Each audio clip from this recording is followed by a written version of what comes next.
पेरियार ईवीर रामास्वामी नायकर लिखते हैं कि मैंने सब कुछ किया। गणेश आदि सभी ब्राह्मण देवी देवताओं की मूर्तियां तोड़ डाली, राम आदि की तस्वीरें जला दी। इन कामों के बाद भी मेरी सभाओं में मेरे भाषण सुनने के लिए यदि हजारों की गिनती में लोग इकट्ठा होते हैं तो बिल्कुल साफ है कि स्वाभिमान तथा बुद्धि का अनुभव होना जनता में जागृति का संदेश है। पेरियार आगे कहते हैं कि दुनिया के सभी संगठित धर्मों से मुझे सख्त नफरत है। शास्त्र, पुराण और इनमें दर्ज देवी देवताओं से मेरी कोई आस्था नहीं है, क्योंकि वो सारे के सारे दोषी हैं। मैं जनता से उन्हें जलाने और नष्ट करने की अपील करता हूँ। पेरियार रामास्वामी नायकर पूछते हैं, द्रविड़ कड़गम आंदोलन का क्या मतलब है? इसका केवल एक ही निशाना है कि इस आर्य ब्राह्मणवादी और वर्ण व्यवस्था का अंत कर देना चाहिए, जिसके कारण समाज ऊंच नीच जातियों में बढ़ गया है।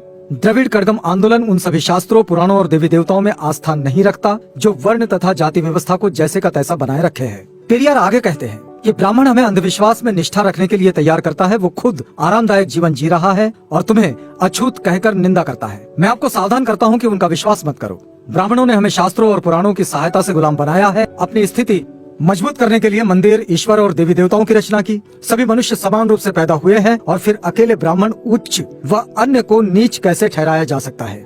आप अपनी मेहनत की गाढ़ी कमाई क्यों इन मंदिरों में लुटाते हो? क्या कभी ब्राह्मणों ने इन मंदिरों, तालाबों या अन्य परोपकारी संस्थाओं के लिए 1 रुपया भी दान दिया है? पेरियार ईवीर रामास्वामी नायकर कहते हैं कि हमारे देश को आजादी तभी मिली, समझनी चाहिए, जब ग्रामीण लोग देवता, अधर्म, जाति और अंधविश्वास से छुटकारा पा जाएंगे। आज विदेशी लोग दूसरे ग्रहों पर संदेश और अंतरिक्ष यान भेज रहे हैं। हम ब्राह्मणों द्वारा श्राद्धों में परलोक में बसे अपने पूर्वजों को चावल और खीर भेज रहे हैं। क्या ये बुद्धिमानी है? ईश्वर की सत्ता स्वीकारने में किसी बुद्धिमत्ता की आवश्यकता नहीं पड़ती, लेकिन नास्तिकता के लिए बड़े साहस और दृढ़ विश्वास की जरूरत पड़ती है। ये स्थिति उन्हीं के लिए संभव है जिनके पास तर्क और बुद्धि की शक्ति हो।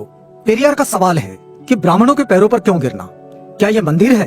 क्या ये त्योहार है? नहीं, ये सब कुछ भी नहीं। हमें बुद्धिमान व्यक्ति की तरह व्यवहार करना चाहिए, यही प्रार्थना का सार है। पेरियार फिर सवाल करते हैं और कहते हैं कि ब्राह्मण देवी देवताओं को देखो। एक देवता तो हाथ में भाला त्रिशूल उठाकर खड़ा है, दूसरा धनुष्य बाण, अन्य दूसरे देवी देवता कोई गुर्ज, खंजर, कोई ढाल के साथ सुशोभित है। ये सब क्यों है? एक देवता तो हमेशा अपनी उंगली के ऊपर चारों तरफ चक्कर चलाता रहता है। ये किसको मारने के लिए है? हम आजकल के समय में रह रहे हैं। क्या ये वर्तमान समय इन देवी देवताओं के लिए सही नहीं है? क्या वे अपने आप को आधुनिक हथियारों से लैस करने और धनुष बाण के स्थान पर मशीन या बंदूक धारण क्यों नहीं करते? रथ को छोड़कर टैंक पर सवार क्यों नहीं हो सकते? पेरियार पूछते हैं कि जनता इस परमाणु युग में इन देवी देवताओं के ऊपर विश्वास करते हुए क्यों नहीं शर्माती?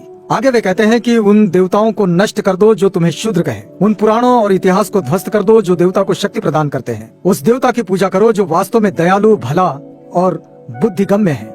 ये कहना और ये सवाल पेरियार ईवीर रामास्वामी नायकर के हैं।